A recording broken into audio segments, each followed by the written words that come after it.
The CEO pretended to be a delivery driver, then heard his employees mock a single mother. Ethan Cole had built SwiftBite into one of the fastest-growing delivery platforms in America.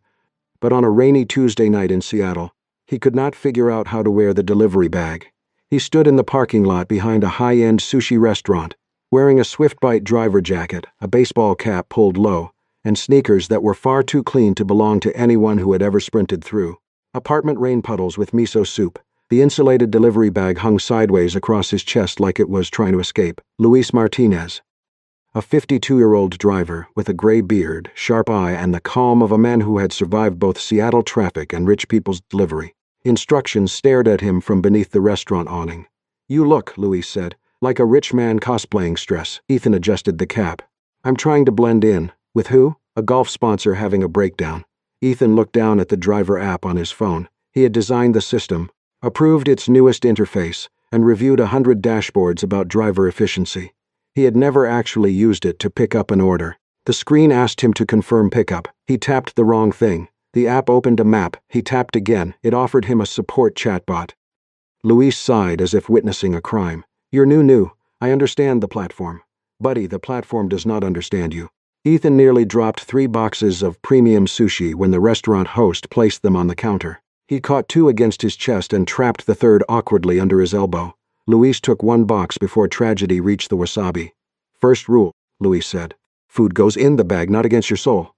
Ethan forced a smile. This undercover shift had been his idea. Madison Reed, SwiftBite's operations director, had called the complaints isolated friction points. Drivers being blamed for late orders when restaurants delayed food, customers insulting them through the app, internal employees referring to them as low-tier contractors in messages that should never have existed. Madison had said the company was scaling too fast for emotional overreaction. Ethan had said nothing then. But tonight he was here as Eli, a new delivery driver with no last name worth noticing. Or at least that had been the plan before his delivery bag betrayed him. A woman hurried into the pickup area, rain glistening on the shoulders of her jacket. Her hair was tied in a messy knot, and she was speaking into one earbud with the brisk tenderness of a mother holding a household together by voice command. "Yes, Oliver, teeth first. Dinosaur pajamas second. No, brushing one tooth does not count as teamwork." She scanned the pickup shelf, checked the order number, then glanced at Ethan. Her eyes moved from his sideways delivery bag to his 2 clean shoes. "You're either new," she said, "or your backpack is trying to escape." Luis made a sound that might have been a cough and might have been joy. Ethan looked down. "It's more complicated than it appears. It's a bag, not a custody agreement." She stepped closer, turned the strap, tightened the buckle, and adjusted the weight so it sat properly across his shoulders. Her hands were quick, practical, and completely unimpressed by him. "There," she said. "Now you look like you might survive an elevator." "Thank you. Don't thank me yet. Elevators smell fear." Her name on the app was Rachel Q. Ethan knew the profile. High acceptance rate, excellent customer ratings, frequent evening shifts. Often active after 7 p.m., he had seen numbers beside her name. Now he saw the person. Wet sleeves, tired eyes, dry humor sharp enough to cut through the rain. Rachel assumed he was just a new driver named Eli. She taught him the basics while they waited for their next orders. Always photograph the apartment number clearly. Never trust luxury building elevators after 9 p.m. If a customer wrote, "I'll tip later," she said, he should treat it as a philosophical statement about human disappointment. Ethan laughed before he could stop himself. Rachel's phone rang. Her face changed when she saw the name. "Derek," she answered while checking sauce containers. Her ex-husband's voice was loud enough for Ethan to catch fragments. "Commission delayed. Tough month. He would make up the child support soon." She always made it sound like he was doing this on purpose. Rachel's jaw tightened. She did not yell. That seemed harder. She only said Oliver still needed shoes for school, groceries were not theoretical, and soon was not a payment method. When she ended the call, she looked at Ethan as if daring him to pity her. He wisely said nothing. A moment later, her phone lit up again with a video call. Oliver appeared on the screen in dinosaur pajamas, hair damp from a bath and face serious with bedtime authority. "I did homework," he announced. "I am now assistant logistics manager." Rachel smiled. "Congratulations." Did the assistant logistics manager brush all his teeth? Most departments reported success. Ethan had to look away to hide a smile. Then Oliver asked if she would be home before he slept. Rachel's smile held, but something behind it bent. "Maybe, baby." It was a gentle lie. Ethan recognized it only because he had built entire companies out of more expensive versions. Their phones pinged at the same time. Shared pickup. Shared destination. Rachel glanced at the address and groaned. SwiftBite headquarters. Ethan's stomach dropped. Of course. The night had a sense of humor. They loaded the sushi into their bags and drove through rain-glossed streets toward the glass tower Ethan owned, designed, and rarely entered through anything but the front doors. Rachel parked near the curb. Ethan instinctively looked toward the main lobby. All warm lighting and polished stone. Rachel laughed without humor. Not that way. The security guard at the front entrance saw their jackets and pointed toward the side alley before they even reached the door. Deliveries used the rear entrance, past the dumpsters, past stacked cardboard, past the loading dock where the rain collected in black puddles. Rachel walked like she had done it 100 times. Ethan followed, his throat tightening. "This building has a public lobby," he said. "For people," Rachel replied. "Food people go where they keep trash and broken office chairs." She said it lightly. That made it worse. At the rear door, security checked their app codes without looking at their faces. Ethan wanted to say his own name. He wanted to ask who had written this policy, who had approved it, whether Madison knew.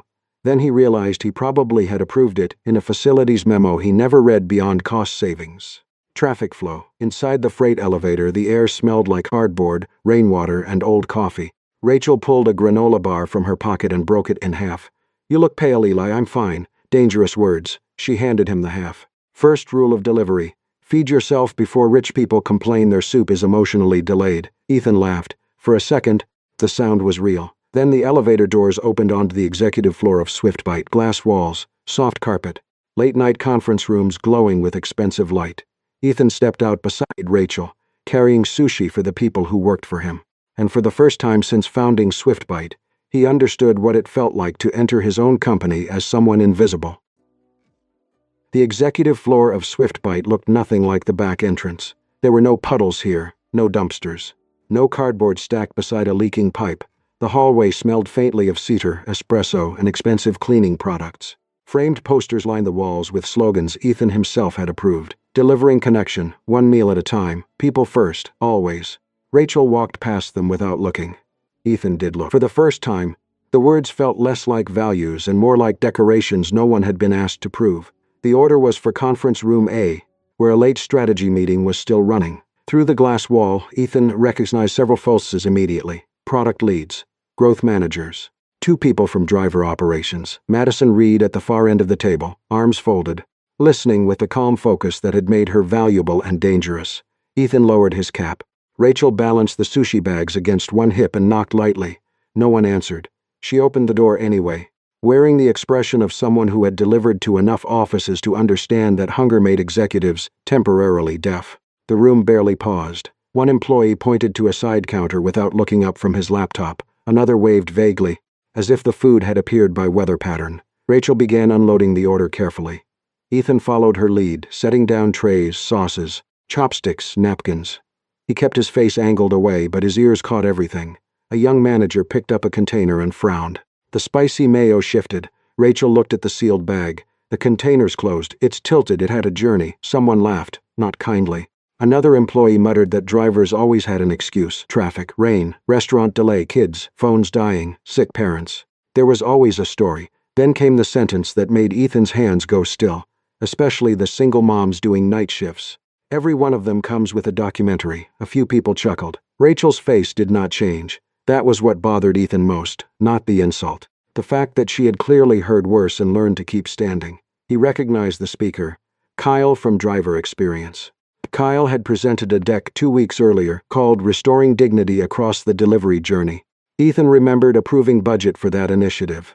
Kyle now popped open soy sauce with one hand and continued like he was performing for the room. The platform, he said, had become too soft. Drivers wanted flexibility but complained when flexibility looked like uncertainty. They wanted tips, sympathy, second chances, special exceptions. If someone could not handle deliveries after bedtime, maybe they should not take the shift. Madison did not join in, but she smiled faintly, the kind of smile that allowed cruelty to stay casual. Ethan felt heat rise behind his eyes. He nearly reached for his cap. One motion and the room would change. One name spoken and Kyle's face would collapse. Madison would sit straighter. Every person at the table would discover dignity by emergency. His fingers touched the brim. Rachel's hand brushed his wrist, not dramatic. Barely visible, but clear. Don't. Ethan looked at her. Her eyes told him more than the word could have. Not here, not like this, not for me. Before he could decide whether he was capable of restraint, one of the women near the screen squinted at Rachel. Wait, she said. You delivered last week, right? Rachel closed the empty thermal bag. Probably. Oh, it's the tired mom again. The room laughed. A man near the window leaned back. Where's the kid tonight? Sleeping in the car. Something in Ethan cracked. Rachel inhaled once. Then she turned toward the table. Her voice was calm, which somehow made it sharper. If you can build $1 million app that gets ramen to this floor at 10 at night, she said, you can probably learn how to say thank you to the person who brought it up. The laughter died immediately. No one knew what to do with a driver who did not shout, did not apologize, did not smile to make them comfortable. Rachel picked up her bag. Enjoy your emotionally stable sushi. Then she walked out. Ethan followed, every muscle in his body demanding he turn back. The door clicked shut behind them. In the hallway, the glass walls reflected him. Cap low, jacket damp, jaw clenched. For the first time in his own headquarters, he looked like a man trying not to explode inside a costume he deserved. I'm going back, he said. Rachel kept walking. No, you're not. They can't talk to you like that. They already did. That makes it worse. That makes it Tuesday. The freight elevator opened. She stepped inside. He followed because he had not yet earned the right to do anything else. As the doors closed, Ethan hit the wrong button, then another, then the open door button by accident. The elevator sat there, doors politely refusing to participate in his rage. Rachel watched him with one eyebrow raised. You trying to fight the panel? The panel is poorly designed. Of course you'd blame infrastructure. He stared at the buttons, then at her. Despite everything, she almost smiled. He did not, he was too angry. But the anger had begun to change shape. Rachel leaned against the elevator wall, arms folded around the delivery bag. Her face was tired now, the armor lowering by inches. You going back in there only makes them remember your temper, she said. Not my dignity. Ethan had no answer. She continued, quieter. I have 3 more deliveries. I have to get home before Oliver fully convinces my neighbor that dinosaurs require bedtime snacks. I don't need a hallway revolution from a guy I met 2 hours ago. That sentence stopped him. A guy I met 2 hours ago. To her, he was still Eli. A clumsy new driver with clean shoes and suspicious anger. And even as Eli, he had almost made her humiliation about his reaction. The elevator descended. Rachel checked her phone, confirmed the next order, and squared her shoulders again before the doors opened at the loading dock. By the time Ethan got home, rain had washed the city into dark glass. He did not sleep. He sat in his private office overlooking Seattle and opened files he had skimmed for months. Driver complaint rates, late delivery penalties, account deactivation appeals, customer abuse reports, internal chat logs, support ticket keywords, earnings volatility after app updates. Then he searched the phrase he had heard in the conference room. Low-tier contractors, it appeared more than once. Not everywhere, not officially. That made it worse. Cruelty did not need to be policy when culture gave it a place to sit. Near dawn, Ethan opened the recording from conference room A. The words sounded even uglier without the noise of the room around them. SwiftByte sold connection, convenience, human warmth delivered to doorsteps. But the people carrying that warmth through rain, traffic, elevators, locked lobbies, and executive contempt had been treated as replaceable costs in reflective jackets. Ethan thought of Rachel handing him half a granola bar in the freight elevator. Of her face when they called her the tired mom again. Of the way she stopped him from rescuing her, because she knew rescue could become another kind of spectacle. For the first time, Ethan did not ask what the dashboard said. He asked who had been made invisible so the numbers could look good. Ethan told himself he stayed undercover because the investigation required more evidence. That was only partly true. The other part had Rachel Quinn's laugh in it. For the next several nights, he kept working as Ellie, the suspiciously clean new SwiftByte driver who still handled delivery bags like they might file complaints against him. Luis noticed immediately. No real new driver returned voluntarily after being chased by a customer's golden retriever through a gated yard, dropping a container of truffle fries and apologizing to the dog. Luis watched Ethan wipe mud off his shoes behind a Thai restaurant and shook his head. A normal man would quit. I'm committed to learning. No, you're committed to something. Learning doesn't make people stare at single mothers like their tax deductions with beautiful eyes. Ethan nearly dropped his phone. Luis only grinned and walked away. Rachel, fortunately, was too busy surviving the night shift to notice everything. She taught Ethan how to keep pizza level while driving through potholes, which he failed so dramatically that the cheese slid into one corner like it was evacuating. She showed him how to read customer instructions with the suspicion of a detective. Leave it blue door, one customer wrote. The apartment complex had 5 blue doors. Rachel stood in the rain, hands on hips, and said that somewhere in Seattle, a landlord had chosen chaos as a paint scheme.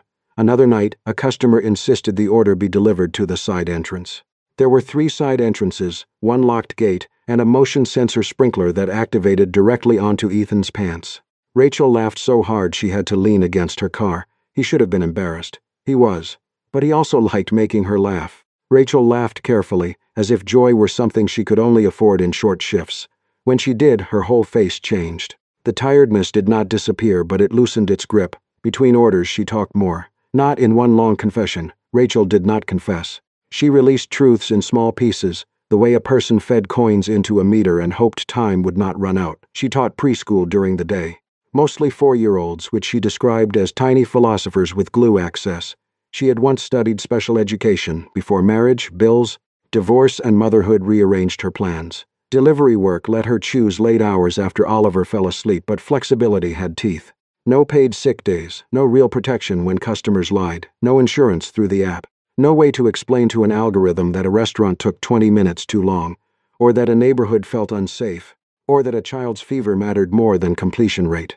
Ethan listened, and every sentence opened a crack between SwiftByte's marketing language and the ground people actually stood on. At headquarters, Madison defended the numbers. Driver penalties reduced cancellation abuse. Automated deactivation kept the platform efficient. Independent contractor status preserved flexibility. Customer satisfaction had risen since the stricter performance model launched. Ethan asked how many appeals were denied without human review. Madison had the figure ready.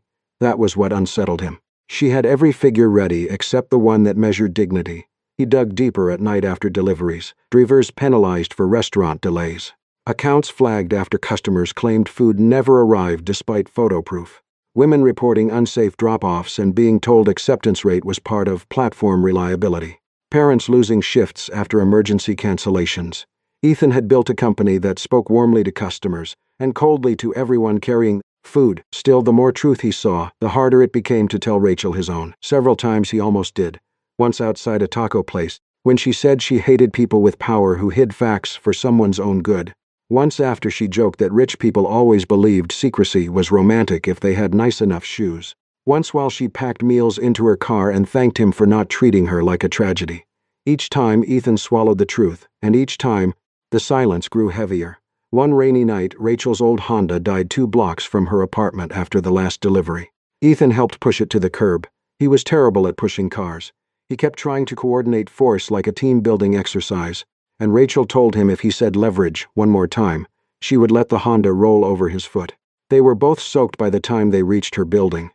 Oliver appeared in the lobby wearing dinosaur pajamas and a blanket like a cape, supervised by Mrs. Alvarez from downstairs. His eyes widened when he saw Ethan. "Are you the delivery guy who broke the pizza?" Rachel groaned. Ethan accepted judgment. The cheese made independent choices. Oliver considered this. "You are Mr. Delivery Disaster." The title stuck immediately. Inside the apartment, small and warm and cluttered with school drawings, Ethan sat at the kitchen table while Oliver sorted plastic dinosaurs by financial responsibility. The Triceratops was very responsible. The Velociraptor had credit card debt. The T-Rex, apparently, was a CEO because he has tiny arms and big opinions. Rachel laughed from the sink. Ethan should have felt insulted. Instead, he felt at home in a place where no one knew his real name. That was the most dangerous part. Then the call came. Rachel was halfway through another shift when Mrs. Alvarez called to say Oliver had a fever and was asking for her. Rachel pulled over, panic moving across her face so fast Ethan felt it before he understood. She opened the app to cancel her remaining deliveries. A warning appeared immediately. High cancellation activity may result in temporary account suspension. Rachel stared at the screen. The delivery bag sat in the back seat, still full. Her son was sick. The app wanted compliance. Ethan's whole body went cold. He could override it. One message to the right engineer. One call to operations. He could unlock her account, send a doctor, arrange a car, cover her lost earnings, fix the entire immediate disaster in less than 5 minutes. His hand went to his phone. Rachel saw it. Something in her snapped. She did not know he was CEO, but she knew the look. A man about to become powerful in her life without permission. She told him she did not need him to explain how he could fix everything. She did not need a strategy. She needed to get home to her child now. Ethan stopped. The phone stayed in his hand for one more second. Then he put it away. He drove. No speech. No secret intervention. No miraculous cancellation override. He drove through rain, through traffic, through the sharp shame of knowing his own app had just treated a sick child like a productivity inconvenience. At Rachel's apartment, Oliver was flushed and miserable on the couch. Ethan sat nearby while Rachel checked his temperature, called the nurse line, found medicine, and moved with the practiced terror of a mother who had done too much alone. Oliver looked at Ethan weakly. "Tell the pizza story," so Ethan told it. He described the cheese landslide, the sprinkler attack, the dog with legal ownership of the driveway. Oliver smiled faintly. Rachel heard it from the kitchen and closed her eyes for 1 second. Not relief, but something near it. Later, when Oliver slept, Rachel thanked him without looking directly at him. Ethan nodded. He did not deserve more. That night, after leaving her apartment, he sat in his car outside SwiftBite headquarters until dawn. He knew what had to change, not a few firings, not a nicer slogan, not a campaign about hard-working drivers, the system itself, but he also knew something else. Every night he waited to tell Rachel the truth. He was building the very betrayal she had already warned him she would not forgive. The emergency meeting was scheduled for 9 a.m. on a Friday. Rachel almost did not go. The invitation had appeared in her SwiftBite app the night before. Driver advisory session attendance encouraged. Representatives from operations, driver support, and leadership would be present. Selected drivers would be compensated for their time. That last line made her laugh. A company that penalized people for canceling orders because their children were sick had discovered compensation. Miracles did happen, apparently, but only after legal reviewed the wording. Still, Luis told her to come. "If they offer free coffee, drink too," he said. That's how labor movements start. Rachel arrived at SwiftBite headquarters wearing jeans, her driver jacket, and the expression of a woman prepared to be disappointed professionally. Luis sat beside her in the large meeting hall, arms crossed, watching the room like a man who had delivered to too many gated communities to trust automatic doors. Rachel saw Madison Reed near the front, speaking quietly with two executives. She did not see Eli. Then the lights dimmed slightly, a side door opened, and Ethan Cole walked onto the stage. Not Eli in a delivery jacket, not the awkward new driver who had been chased by a dog-ruined pizza, and held Oliver's hand while telling the cheese landslide story. Ethan Coles, CEO of SwiftBite, tailored navy suit, polished shoes, no cap, no delivery bag, no pretending. For a moment Rachel's mind simply refused to connect the two versions of him. Then Luis leaned toward her and muttered, "I knew his shoes were too clean." Rachel could not laugh. Her throat had gone tight. Ethan looked out at the room and found her almost immediately. His face changed when he saw her.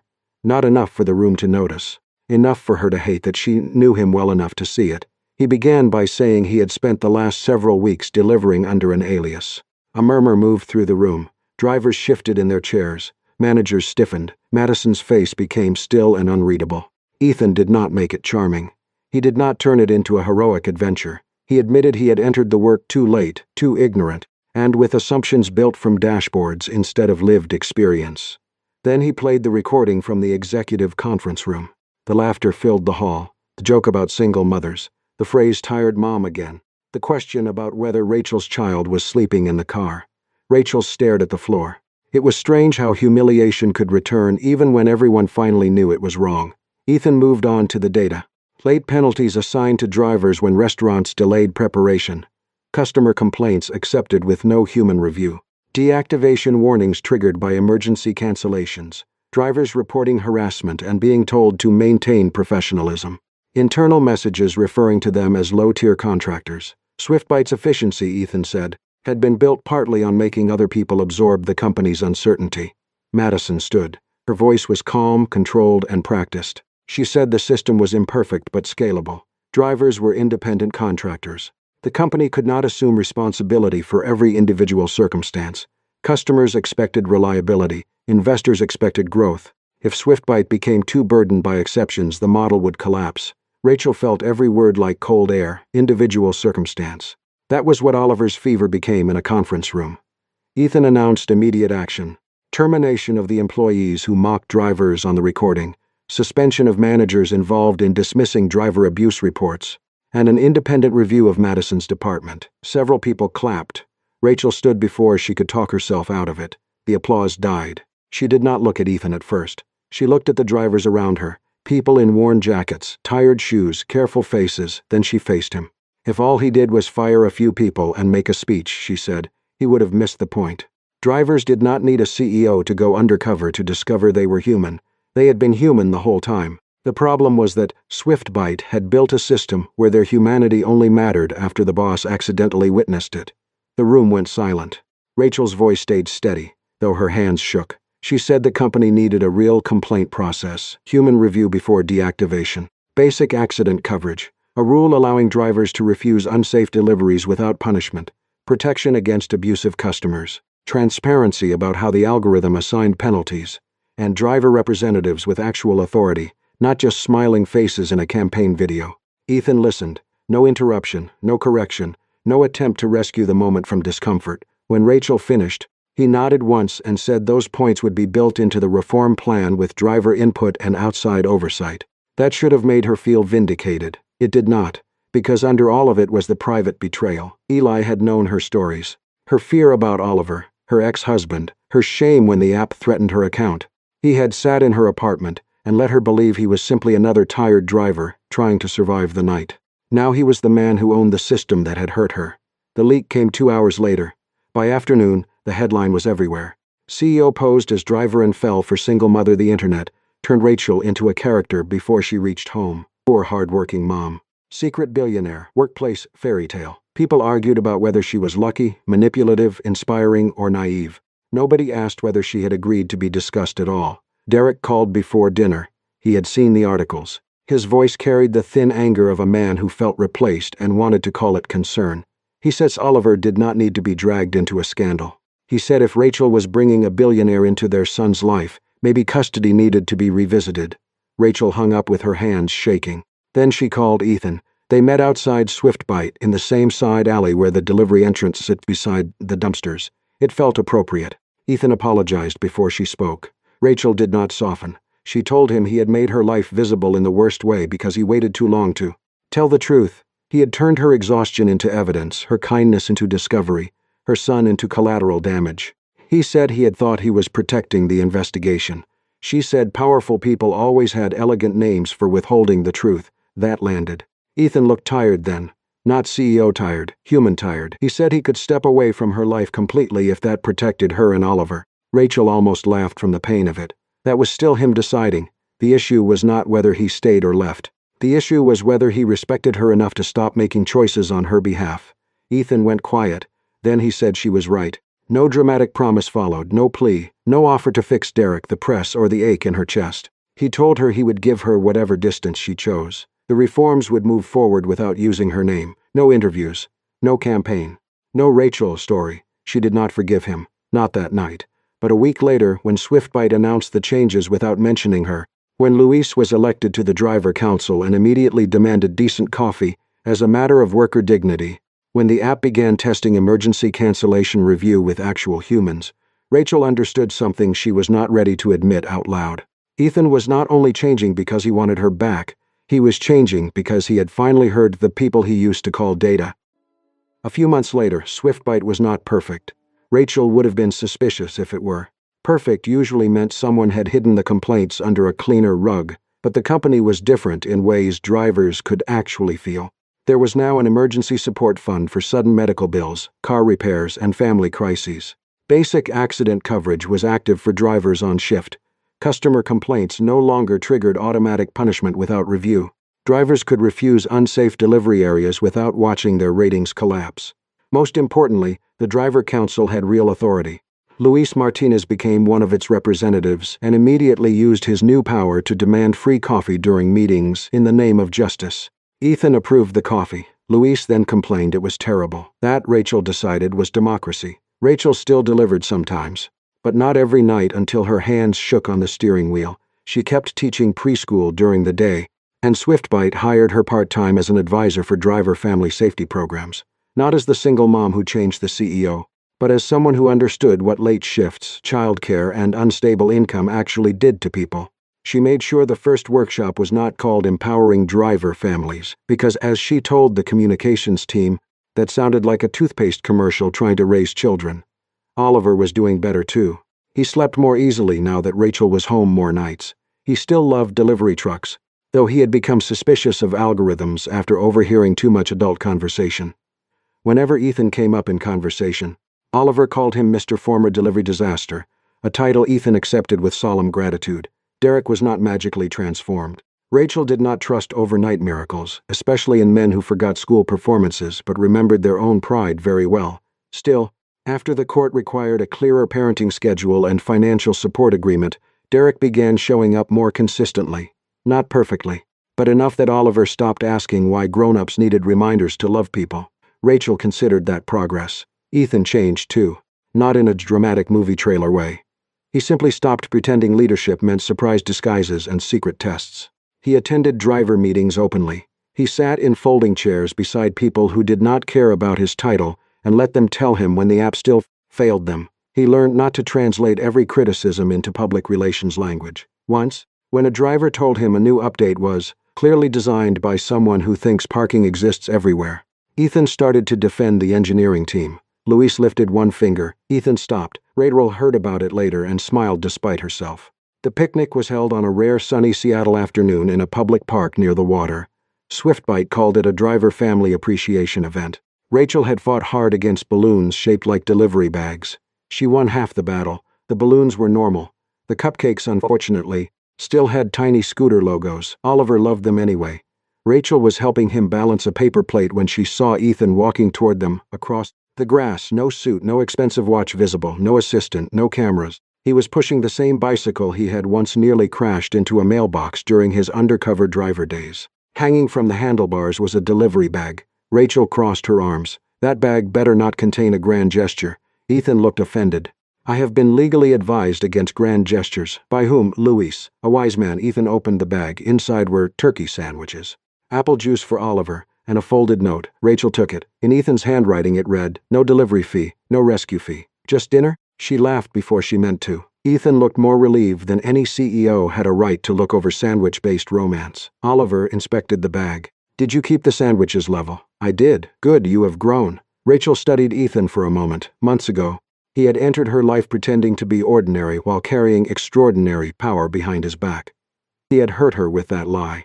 He had also listened when she refused to let him turn apology into control. That mattered. "So," she said, "if we try dinner, are you planning to build a dashboard for my emotional patterns?" Ethan shook his head. Louis banned charts in matters of the heart. Strong policy. Also, Oliver said dinosaurs find dashboards emotionally limiting. Oliver nodded seriously, especially Stegosauruses. Rachel looked down at the note again. Dinner sounded simple. That was why it frightened her less. No rescue, no headline. No CEO appearing with a solution large enough to swallow her choices. Just dinner. "All right," she said. "But you do not get to choose a restaurant that serves anything deconstructed." Ethan grimaced. "I've learned sandwiches should maintain structural integrity." Good answer. They sat on the grass together, the three of them, with the city shining softly beyond the trees. Oliver placed plastic dinosaurs into a toy delivery truck and instructed to Ethan on proper prehistoric logistics. The T-Rex was not allowed to drive because, according to Oliver, tiny arms were a safety risk. Ethan accepted the rule without mentioning liability. Rachel watched them and felt something inside her loosen. She had not been rescued from her life. Her life was still hers. She was still a mother, still a teacher, still tired some days, still strong because she had to be, and sometimes because she chose to be. But now someone was sitting beside her, not taking the wheel, just learning the route. And maybe love had not begun when Ethan revealed he was the CEO. Maybe it began earlier, in a glass office where his own employees mocked a tired mother, and he finally understood that changing one cruel conversation was not enough. He had to change the room that allowed cruelty to sound normal. Rachel looked at Ethan, then at Oliver, then at the delivery bag resting in the grass. For once, nothing needed to be delivered. They were already where they needed to be.